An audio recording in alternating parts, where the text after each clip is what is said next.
Public CEO Report is a podcast that provides insights about the public sector and public policy for the benefit of decision makers and leaders powering our communities. I'm your host, Ryder Todd Smith, and today we're joined by Gurbax Sahota, President and CEO of the California Association of Local Economic Development, otherwise known as CalEd. Gurbax also holds senior positions with the California Academy for Economic Development and the California Enterprise Development Authority. Finally, she also serves on the California Office of the Small Business Advocate, California Entrepreneurship and Economic Mobility Task Force. That is a whole lot of titles and organizations, Gurbax. Welcome to the Public CEO Report. Thanks for having me, Ryder. I'm excited to be here. Awesome. So let's talk real quick about some of these long, jargony names that we just talked about. First one up is CalEd. What is CalEd all about? So CalEd is the State Professional Economic Development Association. We represent over 800 economic developers, and that consists of about nearly 300 jurisdictions, cities and counties, as well as nonprofits that engage in economic development, private sector entities that engage in economic development, and a host of state and federal entities as well, but all focused on helping businesses improve and also create economic opportunity for California residents. And all right, so I want to jump back to that because you use that term economic development a ton. It's built into the very name of the organization. I want to understand what economic development really means and why it exists. But before we get into that, What is the California Academy for Economic Development? So that's our foundation, and we do a lot of training through there, including our California accredited economic development certification program that we offer in partnership with CalEd and in partnership with Fresno State University. All right. So if I'm a local economic development officer or economic development director for a city, I can go get this certification?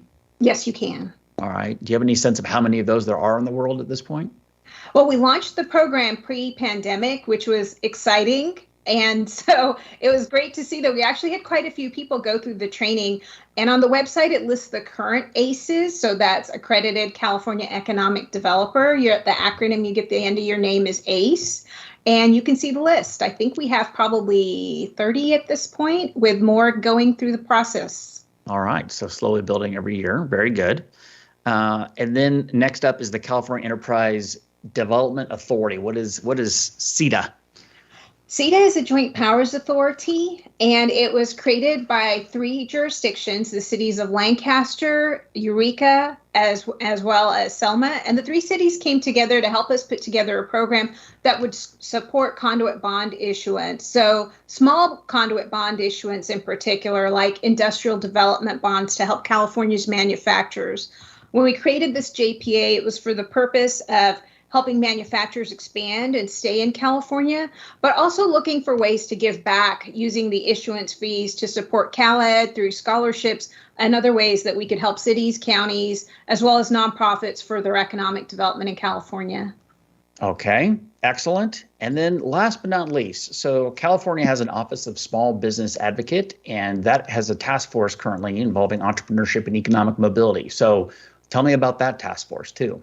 So that task force is really exciting. In fact, this iteration of the task force just started meeting, and the purpose is to create pathways for entrepreneurship for underserved populations, to see that as a way of improving your economic health and creating opportunity for folks that might not have or see other ways of advancing their lot in life. Okay. Yeah. So all of this is focused around economic development. What does economic development mean to CalEd? What's the definition? So economic development is the creation of wealth through which community benefits are realized. It's a really broad definition, and I'm going to say it really slowly again. It's the creation of wealth through which community benefits are realized. Now, there's a lot of myths about what economic development is, that it's pro-business, that it's only about creating jobs. It's only about business attraction. But the reality is, from a public sector perspective, economic development is creating incentives and a place where your businesses that can thrive. And when you're thinking about businesses, they're businesses that align with the values of your community. And as these businesses thrive, they create economic opportunity for your residents. And through that process, it increases the wealth, not only of the community, but also the jurisdiction itself, as you see more tax revenue coming into cities, counties, and the state. But the purpose of the creation of the wealth for the public sector is really so that you can pay for more community services, so you can continue to enhance the quality of life for your residents.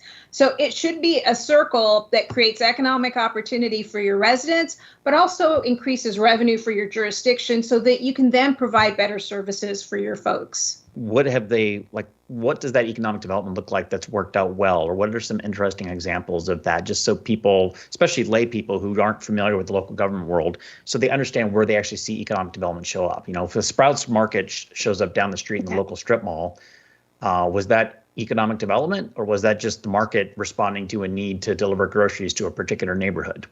It could be both. If you have a food desert, it could be that the city or the county took a specific action to make it easier for that store to get there. Or it could just be, look, we've got plenty of grocery stores, but there's a market there. And so Sprouts decided to move in. I think where communities have really gotten it right as it relates to economic development is where they understand that they need to know their competitive advantages and disadvantages and what works in their community. So what could be right in your neighboring city or county might not be right for you. So where we see economic development at its best is when the jurisdiction has clearly identified what the need is. Like, they know where they want to be in 5 or 10 years. And they know, look, we have a food desert, for example. We don't have grocery stores here. We need to address that. Or, look, we have a population that has this skill set and they're driving out of our jurisdiction for jobs in other areas. We should try to attract businesses here by saying that we have the skilled labor force so that our folks don't have to commute and that they can be closer to home. So when economic development works, it's specific to the community. It takes into account what the residents want and what you want for your future and your values and what that vision looks like. And it also is strategic. It's not just, look, Amazon is looking for incentives. We want to compete. It takes that knowledge and says, does this align with the work that we've done and what our members in the jurisdiction want? So strategic and specific are key. Yeah, I think partly what I'm hearing there is not from the perspective of CalEd and communities, certainly not all economic development is equal, right? So citing a large manufacturing plant might be exciting for one community and not particularly exciting for another, and each one has their strategies for how they want to develop that. I can't help but think of examples that exist in LA County where there are certain cities that I would identify as very pro-manufacturing or distribution warehouses or things like that. And frankly, they have smaller populations and much larger economic activity. And then there are other communities that are like, you know what, I'm quite happy being a bedroom community and having some strip malls and some sales tax revenue. I don't need an Amazon warehouse in our community. And so, you end up, particularly with densely packed counties like LA, this tapestry of cities that have focused, they each have their different nuances for how they're focusing their economic development, what they're encouraging. Yeah, that sounds right. I mean, especially if you've done that work to identify where your advantages are. And we call them disadvantages, but oftentimes even disadvantages could be opportunities, right? And you have to figure out, how do you address those and what can you do to improve the quality of life for your residents? But you're right. It's really specific to what's happening in your jurisdiction. California has a reputation for being a difficult place to do business. I certainly, as a business owner myself, I've seen some of those challenges in the labor markets and labor rules and things like that. But I guess broadly speaking, when we think about local agencies, we'll get to the state of California in a second as a broader discussion point and kind of interstate competition. But within California, for the counties and cities in California, where have they struggled with economic development, or what are the struggles or challenges that they face or aren't getting that are something that they should give thought to as they try to build futures for their communities? Yeah. So there's a generic one. Although jurisdictions have invested in economic development quite a bit over the last 20 years, we've seen it even during the pandemic as well with all the shutdowns. What we also see is jurisdictions that don't have the capacity to invest in economic development. And it's not because they don't want to. And I hesitate to say that they don't have it right, because sometimes you're making a decision between, do I hire a housing manager or do I hire an economic developer? But there's a lot of jurisdictions in the state that don't have the support of an economic developer or professional economic developer that has so many years of experience, or someone that's gone through training. I think that's still a challenge for a lot of jurisdictions. And just like you see in other places in the workforce, we are seeing a lot of turnover. We're seeing folks retire. We're seeing a lot of opportunity for people to enter into the economic development workforce just because there's more positions. And I think this in and of itself is creating a challenge for local agencies as they figure out how to get these folks trained, making sure they have consistent messaging on what economic development is so that they can then manage the public's expectations, but also make a difference in terms of, impacting their economic development programs. That's really broad in general, but there's always specific cases where you get a jurisdiction that's like, oh, my neighboring community has this business. We want to get that business too. And the market might not show that business would thrive, but there's an unrealistic expectation put on the economic development staff to then go recruit that business. I know when I started, it seemed like, and this is dating myself, when I started, it seemed like everybody wanted a Nordstrom. I mean, we still joke, and it's not really a joke. It is an issue that, maybe every community wants a Trader Joe's. I think there was a story where somebody had said, well, if, the community had written enough letters that the Trader Joe's finally showed up there and said, yes, it makes sense. It looks like we have the community support. That is so rare. Businesses are smart. They are looking at where they're going to thrive. They're looking at market data. They're looking at the business case for being there. But sometimes that gets lost in the conversation because somebody really wants an in and out, or maybe somebody really wants a Walmart in their community. That's a challenge. And that's a challenge, I think, that's consistent and has been around for many years. Yeah, agreed. I also sometimes having worked in cities where they lose a grocery store, for example, like there's a misperception for some of the public that it was the city's fault the grocery store left, or it's the city's fault the grocery store hasn't opened. Yeah. And the quick answer as well, there's a market mechanism at place that is deciding which entities are interested in looking at operating a grocery store inside your jurisdiction. And there could be various economic factors that are making that difficult to do. Now, it is entirely possible there's a local policy that's making it cost prohibitive to make it a viable option, in which case that sounds like a great opportunity to have a heartfelt strategic conversation about economic development. But fundamentally, it could just be Trader Joe's doesn't find this to be an attractive market. There's one 5 miles away, it's too close, and it ain't going to happen. Yeah.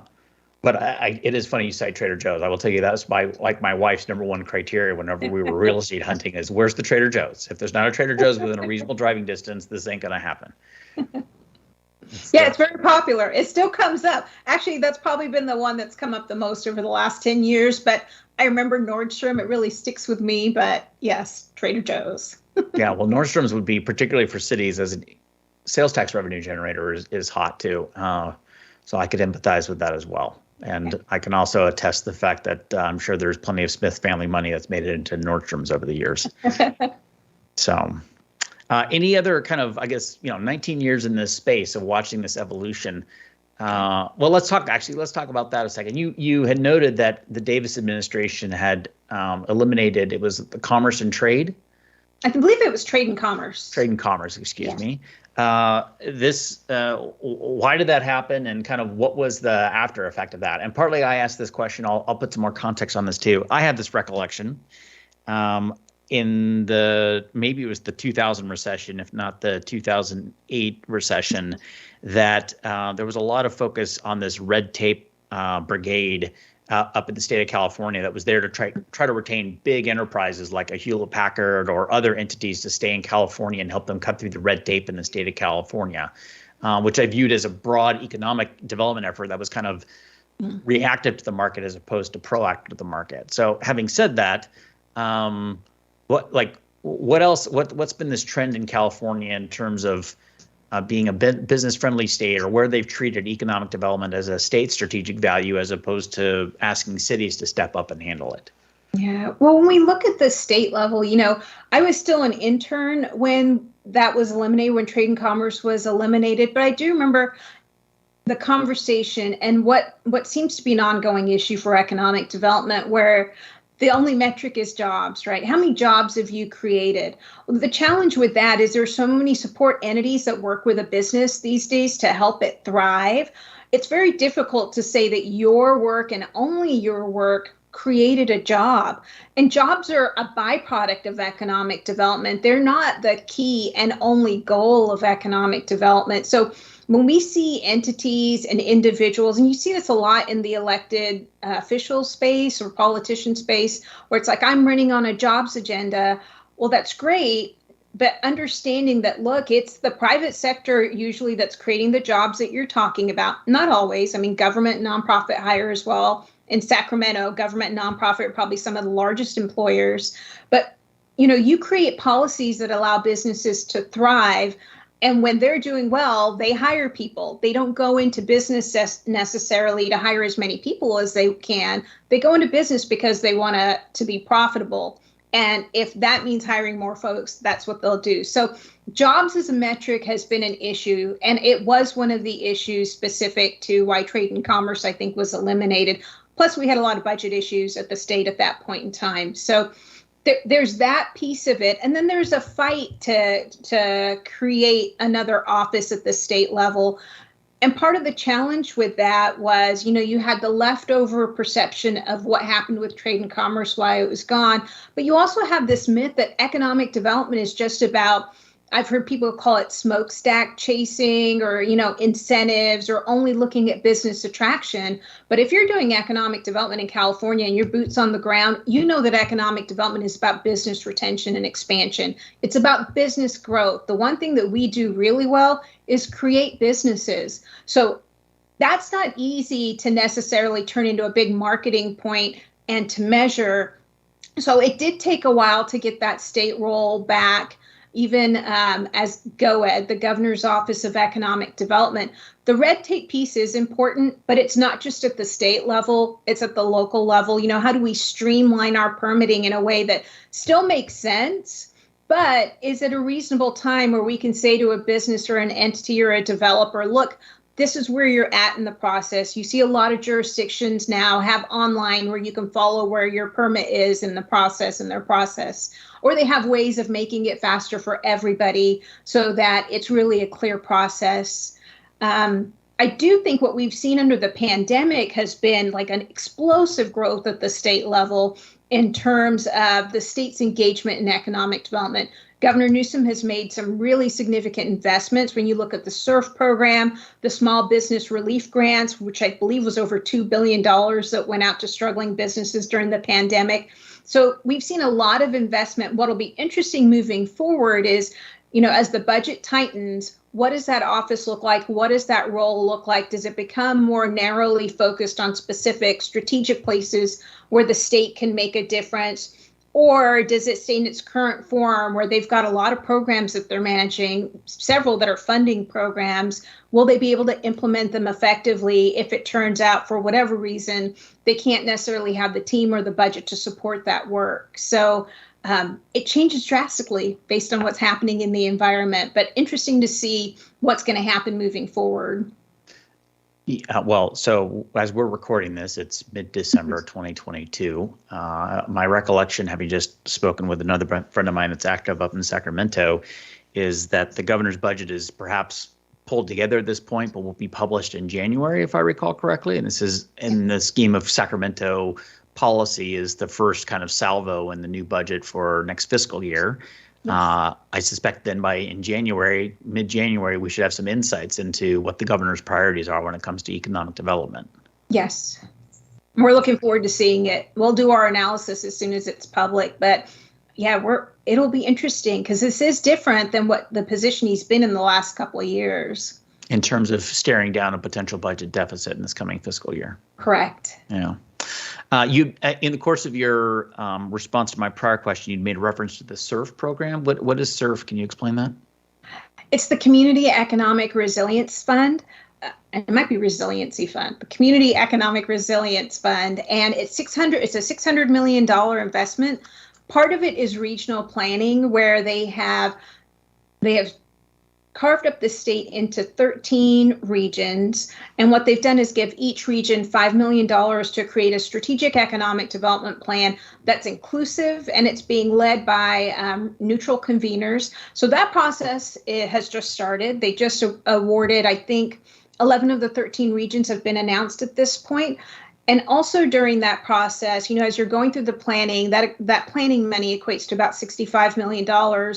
Then you're looking at the remaining $500 million or so for projects. And ideally, you want to fund projects, or the state wants to fund projects that align with those strategic plans that are created at the regional level. So it's a significant pot of funds for projects, but significant is defined, I think, based on what jurisdiction you're in. Like in Los Angeles, a $500 million pot for the entire state might not seem as impactful as if you're in Humboldt County and you see a $500 million pot that you can apply for.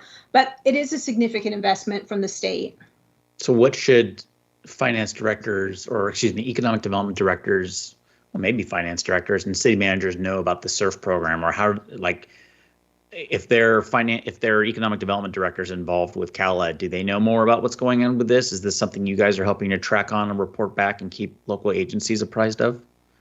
We are tracking it. We're providing public comment, and we've been very careful because, as you know, as I said earlier, economic development's got to be specific to your region. So at a state level entity, we necessarily don't want to be in the weeds of how you're putting your strategic plans together, who's at the table, what you value. That comes from the bottom up. But at the state level, when we're given an opportunity to provide input, then we do, especially if it makes sure that economic developers have a voice at the table. What's been interesting with the SURF program in particular is that it's being run by regional groups that are, I think, primarily nonprofits. There might be one or two where it's an education arm. But interesting about this is that you've got folks that may or may not have depth of experience in economic development, but they are neutral conveners. And their intent should be to bring everybody in. So for jurisdictions, as well as for this neutral convener, there's a benefit in making sure that you have economic developers from the city and counties at these tables, because if nothing else, you can say we've done this strategic plan. You can say this is the data that we have. Now, these regional tables are going to use their own data sets. They're going to have a lot of voices at the table. But my original fear was if you create these regional groups and you don't have the jurisdictions at the table, there's going to be a big disconnect between the economic development activity that happens boots on the ground in the cities and counties versus what these regional groups have decided are key important projects that happen regionally. So it's important for both of those entities that the cities and counties be engaged. It is really difficult, though, if you only have one economic developer, or maybe you have an economic developer that's wearing 5 other hats, to carve out the time to participate in these roundtables. So it'll be interesting to see how this moves forward. But I do think it's a benefit to the jurisdictions to be at the table. And hopefully, the conveners see that it's absolutely necessary to have the jurisdictions at the table as well. So if there's a city or county staff people listening to this podcast right now and they aren't familiar with the SURF term or the concept of what's going on, they would be well advised to look it up, figure out who their regional convener is, and figure out if and how they can get involved in that process, it sounds like. Yes, and I believe they're all listed on the Department of Labor's website, so you should be able to find them that way. Okay.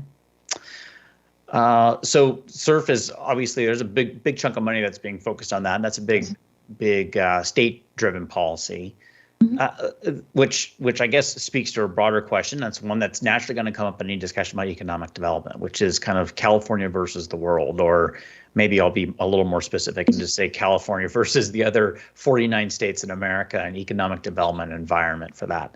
I have the opportunity to serve on the board of a institute out at Claremont McKenna College.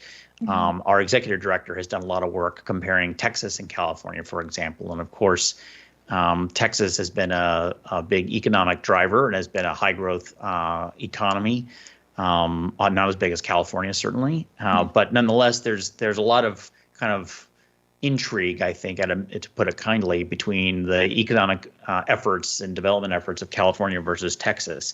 I was just curious if you had any kind of national observations on Texas versus California, or any states versus California, and how California is trying to stack up and compete against other states in America for economic development. Sure. So first, let me just say I love California. I think we're an amazing state, and we represent a lot of opportunity because of the market, and also just because of the talent we have here, the labor pool, and just the size of our population. So that aside, during the pandemic in particular, every quarter, a lot of the state association heads, such as myself from across the country, meet regularly about what's happening in your state and how are you moving economic development forward. And so you have Texas, New York, Florida, Ohio, Arizona, Washington. I think on the last call, we had probably about 20 or 30 states. So we talk about economic development, some of our challenges and opportunities. And I'll say the view from the practitioner perspective is different than the narrative that you're hearing in the news. I think we, as a profession, economic developers are challenged with, one, the issue about incentives, right? People, businesses love incentives. Local elected officials, for the most part, seem to really like incentives as a way of attracting businesses. But then there's this, wouldn't it be nice if we had, from a practitioner perspective, a level playing field? So we weren't necessarily just throwing money at projects. We were making sure that they really fit our community and that the business had a chance to thrive without significant assistance. Because if the only reason they're coming to you is for money, does that mean if somebody offers them money, they're going to leave? So that's just that's been an ongoing issue for economic development the entire time that I've known, and it's still something that's talked about regularly. In fact, California's Cal Competes program, the tax incentive at the state level, currently also has a grant component to it. But that program, when it was first initiated, because of the way that the rules were written and the ability to do clawbacks if a business doesn't deliver on what it says it's going to deliver, was really looked to as a best practice model on incentives.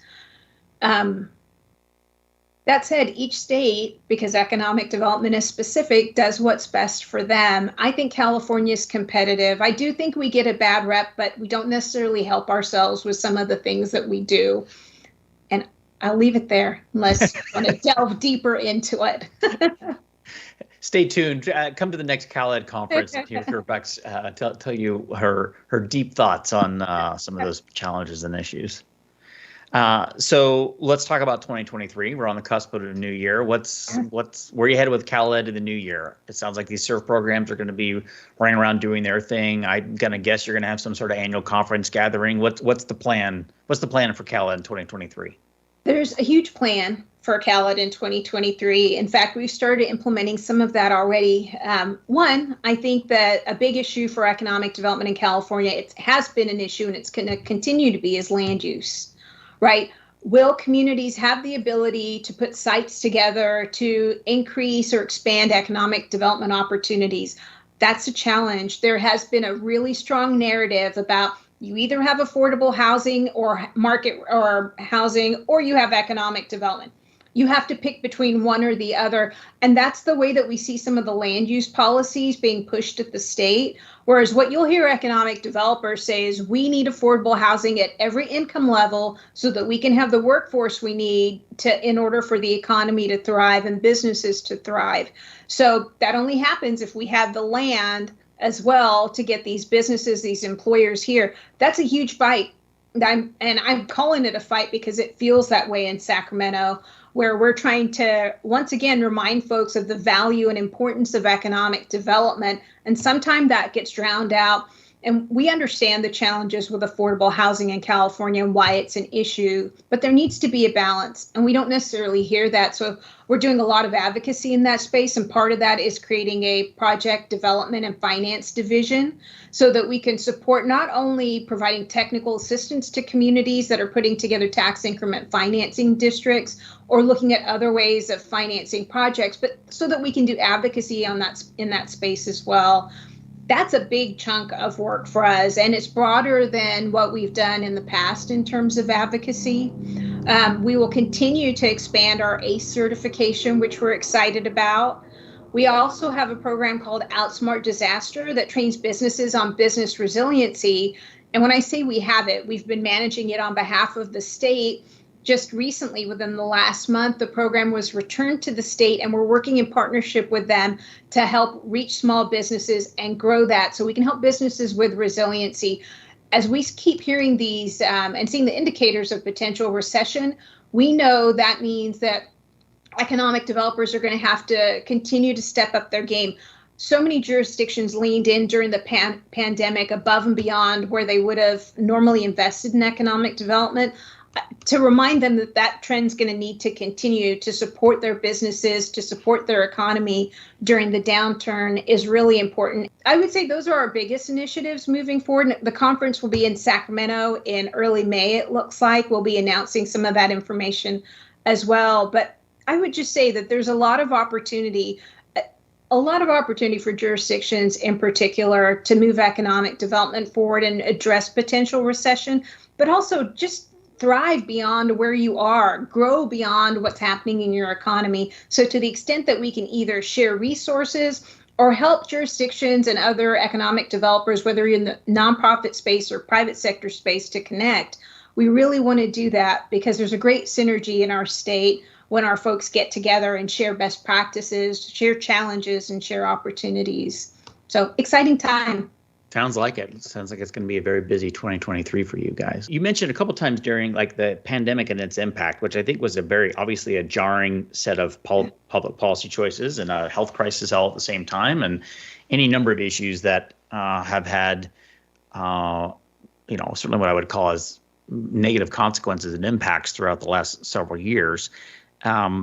One of the things that I try to find maybe a silver lining on, or at least understand, is that in a dynamic environment like that, how does the economy react and respond and kind of adapt?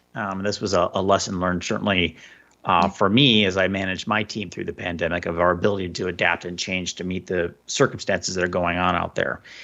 And within that worldview is just tied into the digital economy and access to high-speed internet access and that economic impact. I would just be curious, have you had, because this is a pet peeve for me, but when you talk with your local jurisdiction agencies, you're talking with the practitioners that you're all training, where do you guys identify high-speed internet access, affordable high-speed internet access, reliable high-speed internet access, competitive environment for high-speed internet access?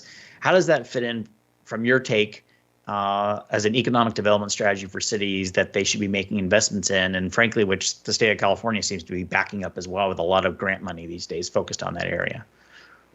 I think it's a priority. It has been a priority. I know when I started as an intern, originally I'd also worked for the California State Rural Health Association, and telemedicine was huge. Even then, 20-something years ago, in the rural communities. And the challenge has always been getting commercial speed, reliable, affordable internet access to these places that get further away, and even in town.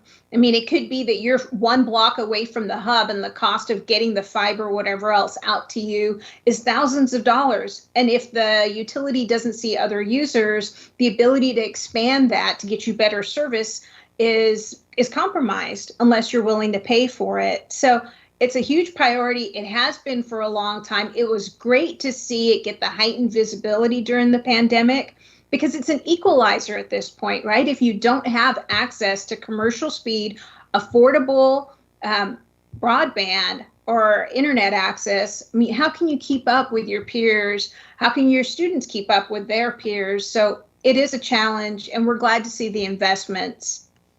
Yeah, I'm glad to see the investments too, but I would say for me, it's just been a point of frustration as a self-identified nerd that we've had decades of effort focused on this and the progress hasn't been there, right? And I want to make sure that this next round, while there's a lot of enthusiasm on it, now this isn't your problem to solve at Cal Ed or you personally, but it's just an observation, a calling to the world of anybody who hears this, which is please make sure we actually effectively deliver actual fiber in the ground and actual opportunities for home sites and neighborhoods to have this connectivity option, because it is just, at this point, it's the equivalent of having a sewer pipe and a water pipe run to your house. If you don't have a fiber pipe run there, I have to ask the question, what the heck are you thinking? Like, it just doesn't make sense to me.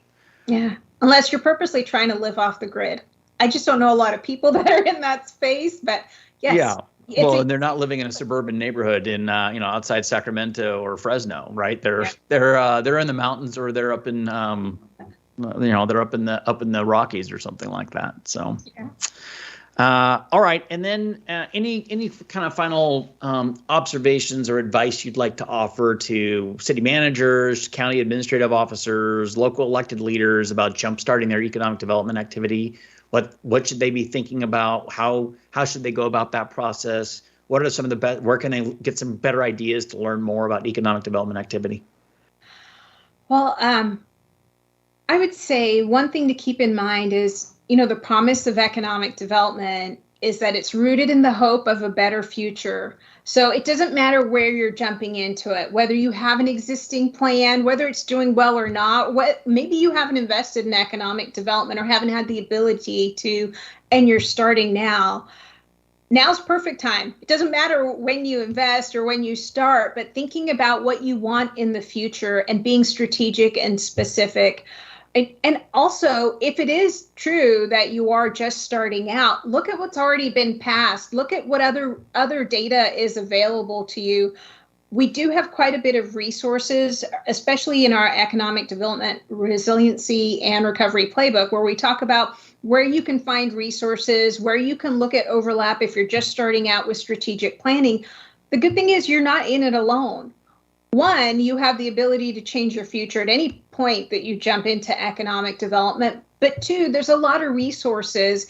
There's a lot of communities that you can reach out to, whether you're talking to your peers. If you're not sure, you can reach out to us. You don't have to be a member of CalEd to call us and say, look, we're starting out, or we're in the middle of our strategic plan. Do you have any ideas? But I would say act, be specific. Be strategic, look at what has already been done, but you always have a tremendous opportunity when you're looking at economic development to really dictate the future you want and create that future. You'd referenced a playbook, which I'm obviously familiar with because of the opportunity of the work we get to do with you. But could you talk about that playbook real quick and who it's available for and where people can find it? Absolutely. So it's the Economic Development Resiliency and Recovery Playbook that was developed in partnership with the U.S. Department of Commerce Economic Development Administration. So during the pandemic, one of the things that we wanted to make sure that jurisdictions, cities and counties in particular, had was a really comprehensive roadmap for how to address economic resiliency and recovery, how to prepare for economic disruption. And so we wanted to make sure that was done from the perspective of practitioners who'd been in the weeds, but also the perspective of those agencies like FEMA, Cal OES, state and federal entities that provide assistance once a disaster has occurred or an economic disruption has occurred, so that we could put together a guidebook that really took you through, this is what you should be looking at. Here are the resources available to you. Here's a methodology for creating a stronger economy that can be resilient in the face of interruptions. So you can certainly access it on our website at caled.org. We also mailed a copy of it to all the city managers and all the CAOs in the state. And if you want a hard copy, you can reach out to us. We're happy to give you one as well. Thank you, Gurbax. I appreciate it. And that's today's report. My thanks to Gurbax for joining us. From the whole Public CEO team and myself, Ryder Todd Smith, thank you for your time. We hope you learned something new and inspiring that will help you in your public service. Remember, PublicCEO has a daily newsletter that is free to those who sign up at PublicCEO.com. If you have feedback, questions, or guest suggestions for PublicCEO Report, please email editor@PublicCEO.com.